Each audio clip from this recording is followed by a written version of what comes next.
With a barrage of what can seem like cookie-cutter electric bikes hitting the market these days, this particular fat tire bike has one key aspect about it that might appeal to a very specific style of rider.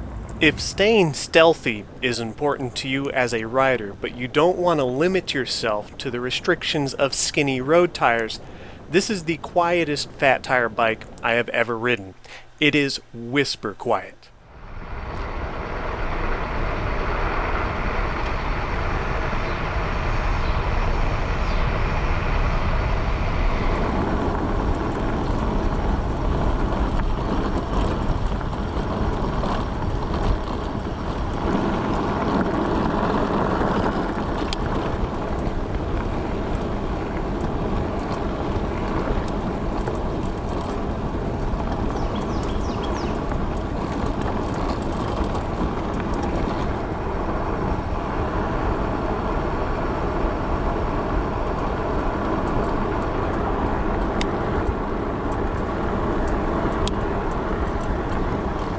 It would be completely understandable if you're thinking, well, most electric bikes are quiet anyways, why does it matter if it's a few decibels lower?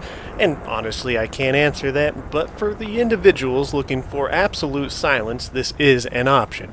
I'll go ahead and award them 1 point for giving the bike an actual name that's easy enough to remember. This is the Rhino, and then I'll immediately deduct that point because the company name is Romatlink, which is completely unrememberable. Of course, that's assuming I'm saying it right, but I mean, at this point, does it even really matter? Anyways, the Rhino comes in at $1,400 at the time of recording, and as always, as with most bikes I review, it's got a few good things going for it and some areas that need improvement. Honestly, I don't even know if they realize that this bike is more stealthy than others, and that's mainly due to the fact that it appears to be a direct drive gearless hub motor, which is not something you usually see on fat tire bikes, but anybody who's built a DIY bike, more specifically in the earlier years of building your own bikes, are familiar with direct drives. They're simply quieter, without the gears inside to make noise. Another benefit with direct drives is they tend to be more efficient, or so I'm told. I haven't really had enough time to test the range of this one compared to other bikes, but that should be easy to do. It's using a 20 amp hour battery, and I have other bikes that are in the same size and weight class with 20 amp hour batteries, so a head-to-head in the future will show up eventually. Now, of course, you get some downsides with direct drive hub motors. They tend to be a bit heavier, although on this bike I didn't really seem to notice much of a difference. And the main one is that they don't have nearly as much torque from a dead stop. From 0 to about 15 miles an hour, this bike just doesn't have as much pull as a geared hub motor. But from 15 to 28, it actually seems like it has a little bit more. So probably not beneficial to anyone with stop-and-go traffic and dealing with a lot of hills, but for anyone who's doing mid to high-speed cruising, it could be something that you like. I found once the bike was up to speed at around 15 miles an hour, it could conquer the small hills I have around here just as easy as the geared hub motors, but from a dead stop, you're going to do quite a bit of pedaling. Now, out of the box, there's only one other area of this bike that really complements a stealthy style of rider, and some of you might like this, most of you probably won't. It doesn't have an active brake light. It has a tail light, and that tail light is actually really bright compared to other bikes, but it's only active when you turn the bike's lights on. If you squeeze the brake lever, there is no automatic tail light or a tail light that gets brighter, as you see on most other electric bikes. But for those of you who are opting for stealth and would find yourself in some weird situation where you need to ride around without your lights on, well, you won't have that bright tail light to give you away when you squeeze the brakes. I mean, there's that. There's a handful of things you can do to this bike to make it even quieter than it comes out of the box. Some of them cost money, one of which I've already done, and some of them are cheap and easy. Firstly, the bike comes with your generic knobby fat tires, and after riding this bike to work a couple of times and just noticing how quiet I basically can't hear the motor. So I immediately went online and decided to order these low rolling resistant tires, figuring they would be, well, a lot quieter than knobbies, and that turned out to be the case. On smooth pavement, you barely hear a thing from this bike, just the wind and a few rattles. Even on the gravel roads, these still do a pretty good job. Now, admittedly, when you're on complete gravel, there's not a whole heck of a lot you can do. The bike still weighs more than a normal bike, so you're going to hear gravel. But when you're on smooth streets, these tires are really quiet. I think it's about $100 for the set. The tread pattern on this particular set of tires is made to hold grip in slippery wet conditions while still providing low roll resistance, therefore quieter. You're going to sacrifice a little bit in off-road conditions. However, my personal experience, I found that with the wide footprint on these fat tires, having knobs in most situations isn't really necessary. None of the consumer-grade electric bikes have enough torque to really break traction on the rear tire, so the knobs aren't doing anything for you there. In the front, yeah, in slippery, muddy conditions, a little bit, but it's just a sacrifice you make for stealth. Another area of this bike that could use an improvement to complement its stealthy riding capabilities is the front forks. Performance and comfort-wise, they do just fine at handling the bumps, but they have absolutely no rebound, so if you really start to get into some rough stuff, they'll clunk all over the place and give you away.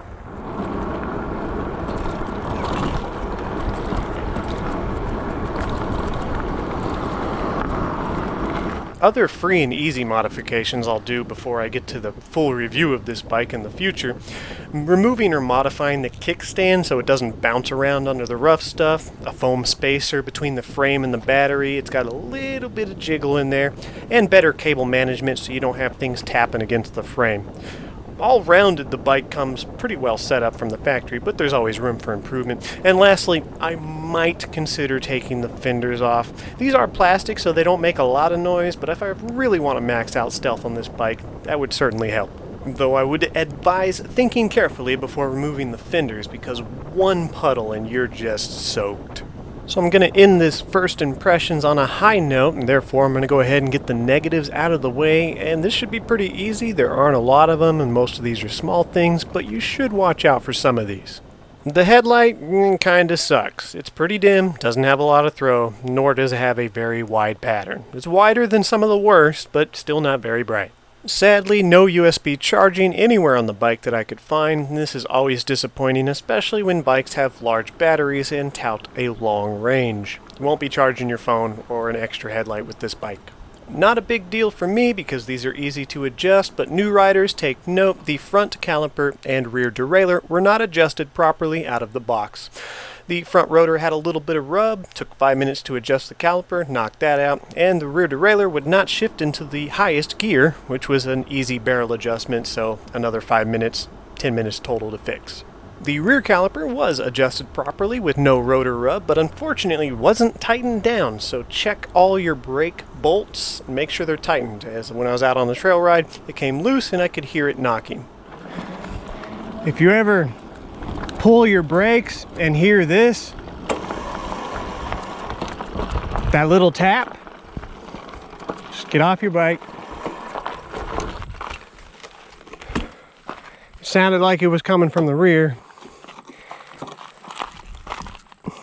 Yeah, and sure enough, those look loose.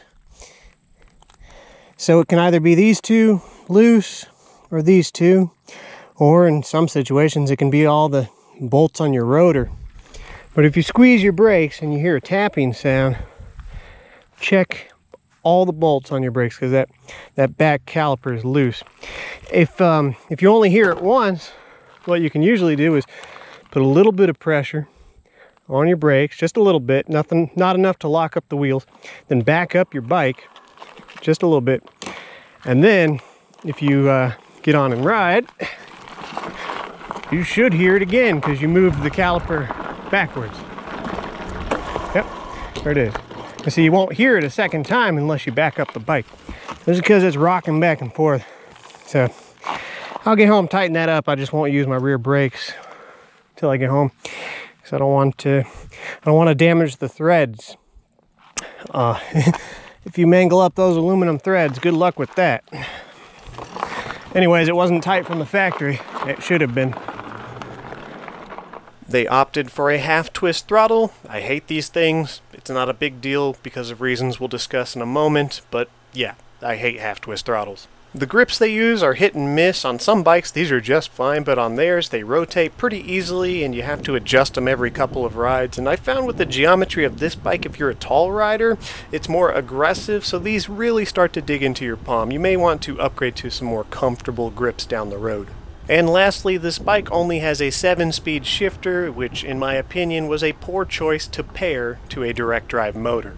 The first gear doesn't seem to have enough leverage to make up for this motor's lack of low-end torque, and the 7th gear isn't tall enough to complement this bike's high-speed efficiency.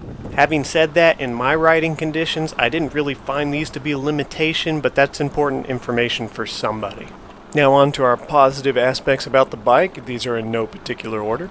They are using a large 20 amp hour battery with Samsung cells, and those are not cheap cells. Based off of other bikes with similar batteries, I would expect a minimum of 20 miles at full throttle operations and 40 with mixed pedaling and throttle. That's under my riding conditions. However, I'm curious to see if this will push it out further because the direct drive motor is supposedly more efficient. We'll find out in a future video. One of the best rear racks I've tested on a bike. This really complements large oversized panniers due to the side supports and has a lot of real estate on top as well for baskets. Lights integrated into the bike's electronics, operated off the battery, and although the headlight could definitely use an upgrade, the taillight's one of the brightest I've tested. Another benefit of the direct drive motor is smooth operations. Relative to other fat tire bikes, this one's, well, really smooth. Doesn't mean a whole heck of a lot in my riding conditions where my roads are crap. For those of you in city streets with actual decent riding conditions, you may enjoy that. Hydraulic front and rear brakes, which is something you should see on pretty much any electric fat tire bikes these days, but at this price point it's a bit hit and miss with what companies actually include them. They're using the Dyson brake system. This is a brand I've been seeing pop up more and more on e-bikes, and I'm actually really enjoying the performance I've got out of these. No complaints so far. I haven't had to bleed any of them. They hit a nice solid wall when they engage, adjustable thumb screws on the levers for throw. We've got the quad piston calipers, which is great not only for braking performance but for the longevity of the brake pad and rotor. They're not using the thick rotors I've seen on a lot of these Dyson brake systems, but they're still using 180mm rotors, which are not thin by any means. For user interface and power delivery, well, on the power delivery side, this is not a slow bike. It gets up to 28 miles an hour just fine before it hits the governor. We've already mentioned it doesn't have a lot of low-end torque, but mid to high-speed cruising's fine. It is a very smooth acceleration. There is no jerkiness in this whatsoever, which might just be another added benefit of the direct drive. Aside from not having a USB charge port, and recently, as I discovered on the Granite, a dedicated cruise control button, this user interface has everything I ask for in an e-bike. An easy-to-read, bright display, 9 levels of customizable pedal assist so you can dial in your cadence for every gear. And although I would like to see an 8th gear or at least a taller 7th gear, the cadence on this bike can get you well over 20 miles an hour before you're ghost pedaling. The throttle takes priority over pedal assist. This is great for low-speed operations. You don't have to shift through a bunch of pedal assist levels if you've suddenly encountered some obstacles to maneuver around. The bike has cruise control, which can be disabled in the menu, but it's on by default if my memory is correct. And because the throttle takes priority over pedal assist, with the cruise control being linked to the throttle, this means you can precisely set up your cruising speed and cadence without dealing with the pedal assist at all. And if you start pedaling while the cruise control is active, it will not interrupt the cruise control. The main pass-through for the internally routed cables has a rubber grommet to protect them against vibration and movement.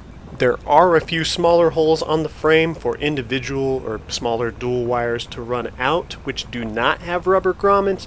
However, they're not jammed in there tight. These aren't cables that generally move, and half of them are butted up against plastic, so I'll give them a pass for this one. We've seen this same seat on at least a dozen other bikes, but for me it's always been a good thing. I found this to be a good compromise between pedal assistance efficiency and motor-only comfort. I'm a broken record at this point, but I like this seat. No loose spokes out of the box, all wheels ran true, and the wheel hubs use sealed bearings, which is good for longevity and carefree maintenance. The frame on the bike is pretty cookie cutter compared to other fat tire bikes, but that's not really a complaint. The welds are good, the frame feels solid, longevity seems like it's going to be fine, has a front mount for a basket. In short, it's a well-rounded frame that's fairly robust, so if it's not broke, why fix it? Aside from some minor adjustments out of the box, I've had no major issues with the Rhino so far. This bike doesn't have any deal breakers. If my future range test of this bike shows it to be significantly more efficient than geared hub motors in the same price and weight class, then it'll definitely have another pro going for it. All in all, the Rhino doesn't seem to bring much or take anything away from the table when compared to other fat tire electric bikes in this similar class, so if this style doesn't appeal to you, then you may want to look elsewhere for better options. But if your riding style is similar to mine, where you try to stay low-key, under the radar, drawing as little attention to yourself as possible, this certainly has something going for it. As many of my long-term subscribers may note, I've tried to make many of my gas bikes as quiet as possible for this very reason.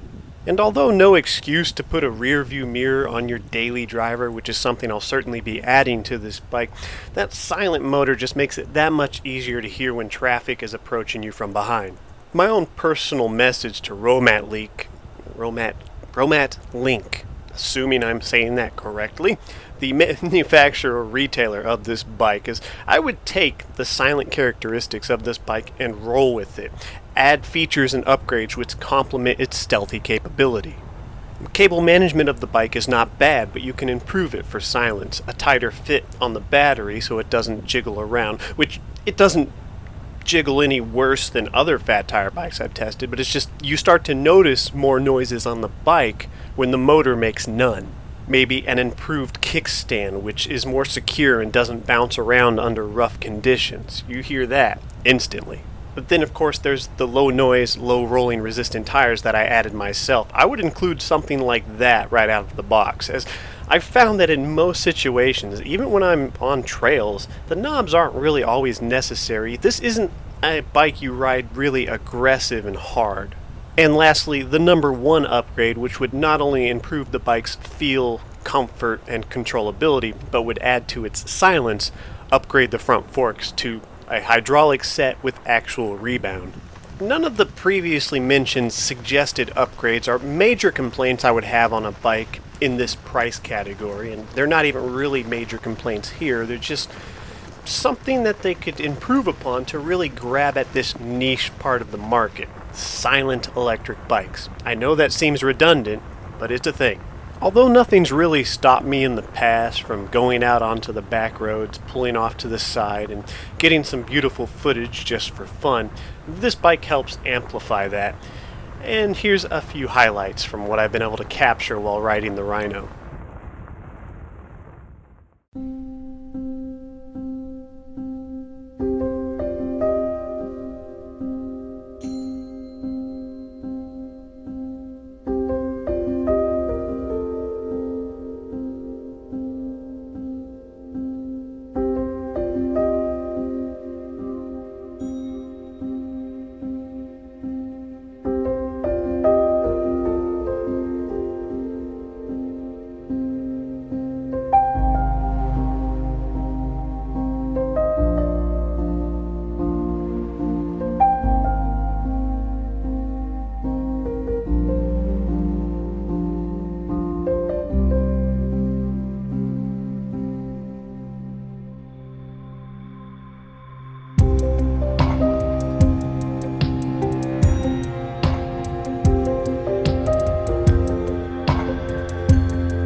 When you just want to go out, ride, not bother anybody, and not be bothered by anyone, stealth is important. So I hope you guys got some useful information out of today's video, or at the very least were mildly entertained. And until next time, ride safe.